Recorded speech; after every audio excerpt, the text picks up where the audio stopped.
بسم اللہ الرحمن الرحیم نحمد ونصلی ونسلم علی رسولہ الکریم وعلی آلہ وصحبہ وازواجہ وآل بیتہ اجمعین اللہم صلی علی محمد کما هو آلہ ومستحقہ عدد کل حرف کتب ویکتب الی ابد العابدین ودہر الداہرین یا ارحم الراحمین یا رب العالمین اما بعد درود شریف پڑھ لیجیے۔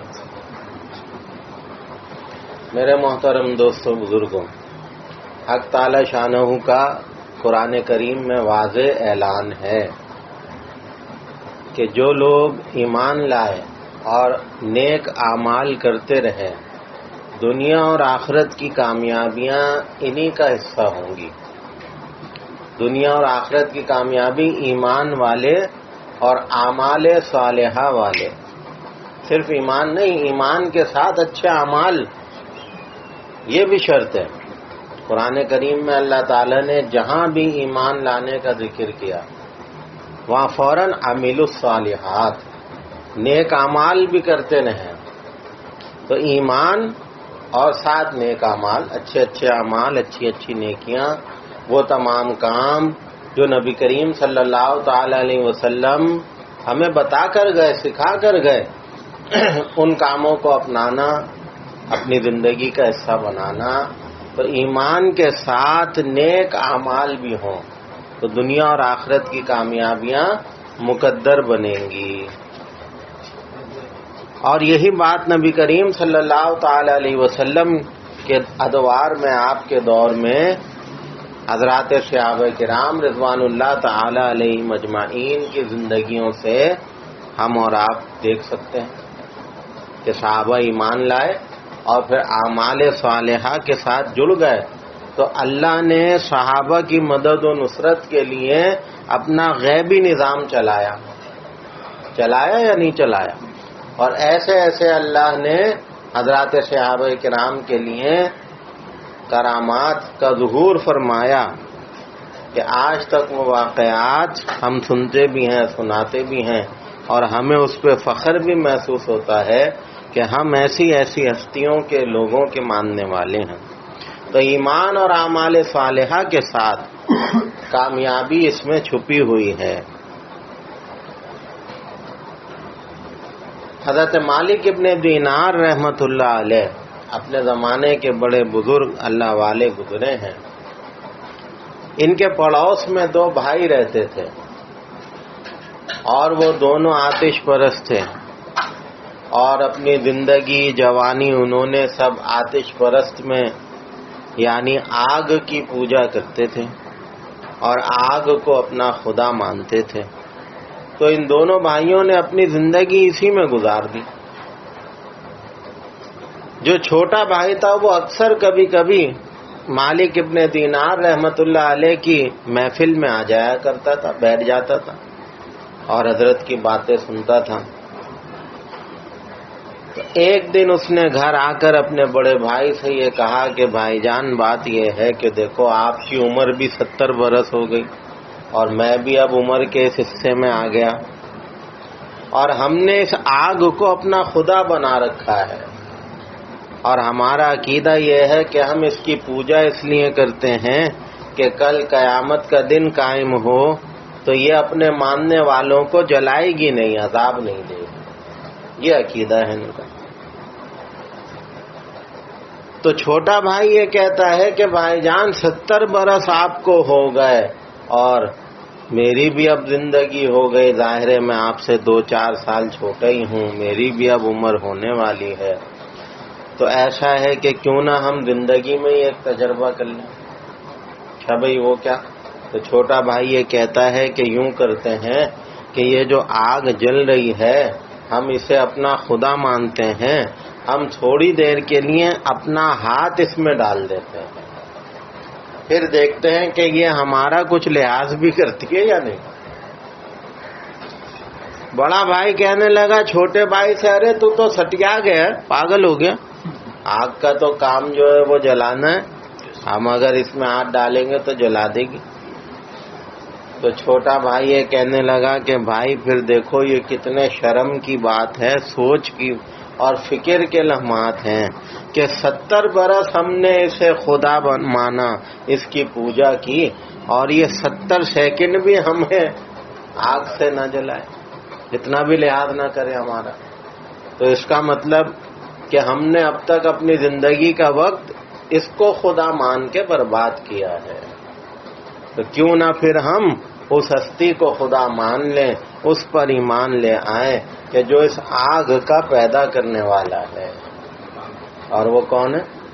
اللہ کی ذات۔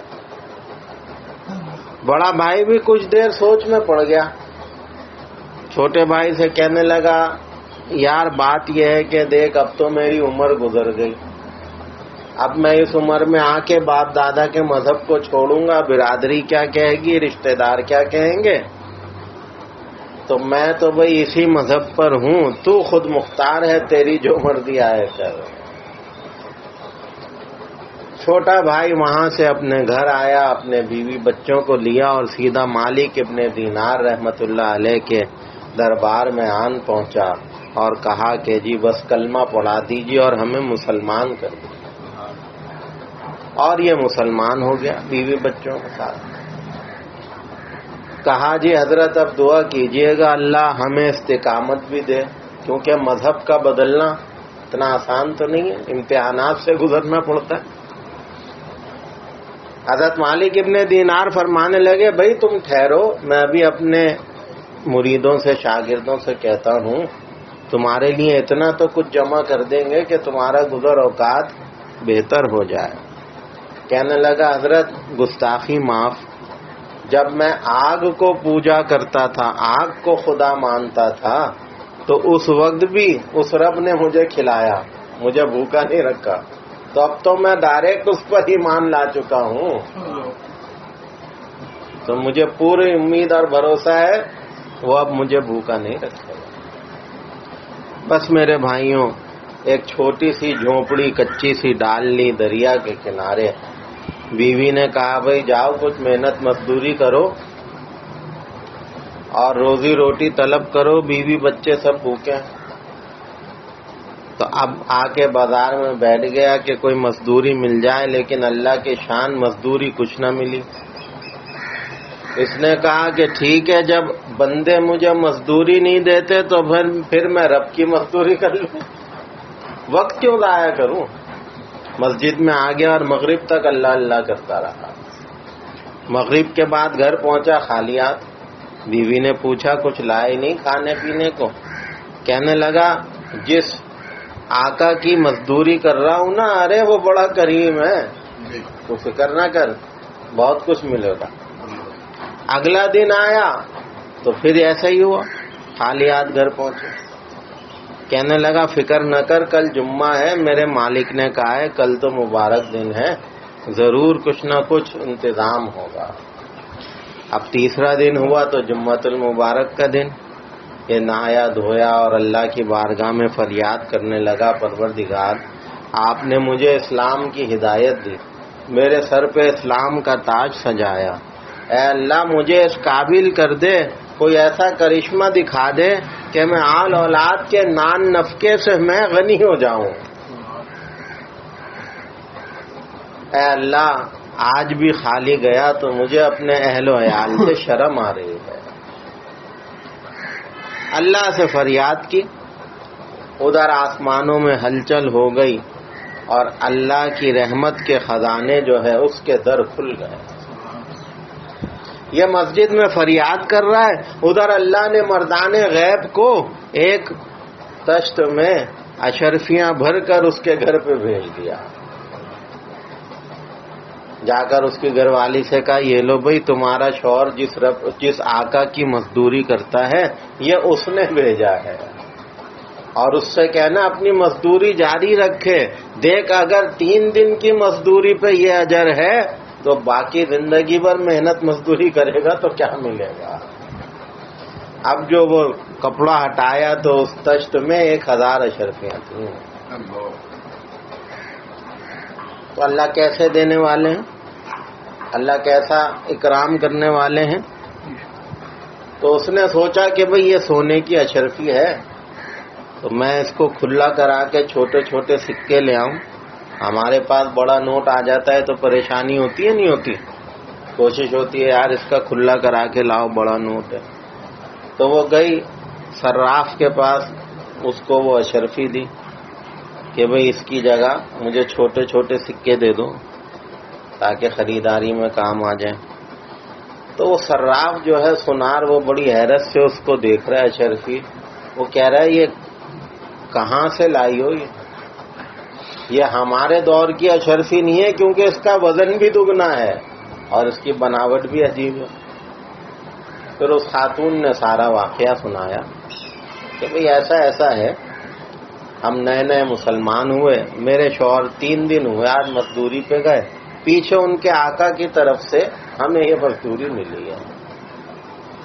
تو صراف تھا عیسائی، وہ سمجھ گیا. اس نے کہا اللہ کی بندی، تجھے پتہ نہیں ہے یہ دنیا کی اشرفی نہیں ہے، یہ غیب کے خزانوں سے آئی ہے، اور اسلام کی حقانیت تیرے اس واقعے سے میرے دل میں اتر گئی. ایسا کر مجھے کلمہ پڑھا کے جا. لو جی، اس کی برکت سے اس صراف کو بھی ایمان نصیب ہوگا. اس صراف نے بھی اپنی طرف سے 1000 اشرفیاں دی، 1000 غیب سے آ گئی، 1000 اس نے دی. اب یہ خوشی خوشی، یا اللہ تو کتنا کریم ہے، ہمیں اسلام بھی عطا کر دیا اور ہمیں غنی بھی کر دیا، اتنا کچھ عطا ہو گیا 2 دن میں، 2000 اشرفیاں جمع ہو گئی. اب وہ تو اللہ کا بندہ مسجد میں فریاد کر رہا ہے، اسے تھوڑی پتہ پیچھے کیا کرشمہ ہو گیا. اب وہ ڈرتے ڈرتے جب گھر آنے کا ٹائم ہوا، اس نے سوچا خالی ہاتھ آج جاؤں گا تو بیوی تو بڑا مارے گی، تو ایک بوری میں ریت بھر لوں. تو ریت بھر کے جب آیا تو بوری دروازے پہ رکھ کے جلدی سے نہانے چلا گیا. بیوی نے کہا جلدی سے نہا کے آ جائیں، میں کھانا لگاؤں، بڑا اچھا کھانا پکایا میں نے. تو بڑا حیران ہو گیا کہ بھئی انتظام کہاں سے ہوا. تو بیوی نے سب بتا دیا، بھئی آج آپ کے پیچھے یہ کرشمہ ہوا، اور آپ سے کہا تھا آٹا لے کے آنا، وہ نہیں لائے. آٹا تو میں لایا ہوں، وہ باہر بوری میں رکھا ہے. اب اس میں تو ریت تھی، لیکن اللہ کی شان، جب اس اللہ کی بندی نے اس بوری کو آ کے کھولا، اللہ نے اس ریت کو بھی آٹا بنا دیا. تو کہنے لگی آٹا تو بہت اچھا ہے، کہاں سے لائے؟ وہ بڑا حیران ہو گیا کہ میں تو ریت بھر کے لایا تھا، یہ آٹا کیسے بنا؟ اللہ نے اس ریت کو اپنے حکم سے آٹے میں تبدیل کر دیا. بڑا رویا، وہ بہت رویا، اپنی بیوی کو بتایا، ارے بھئی میں نے کوئی مزدوری کسی کی نہیں کی، میں تو اپنے رب کی مزدوری کر رہا تھا 3 دن سے. دیکھو وہ کیسا عطا کرنے والا ہے کہ 3 دن کی اخلاص والی مزدوری سے اس نے ہمیں کتنا غنی کر دیا. تو میرے بھائیوں، میرے محترم دوستوں، بزرگوں، دنیا اور آخرت کی کامیابی اللہ کو ساتھ لے کے چلنے میں ہے. جو اللہ کو ساتھ لے کے چلے گا، خدا کی قسم، اللہ اس کی ریت کو بھی آٹا بنائیں گے، اللہ اس کی مٹی کو بھی سونا بنائیں گے. اللہ کے خزانے جیسے نبی کریم صلی اللہ علیہ وسلم کے دور میں تھے، اللہ کے خزانے آج بھی اسی طرح ہیں.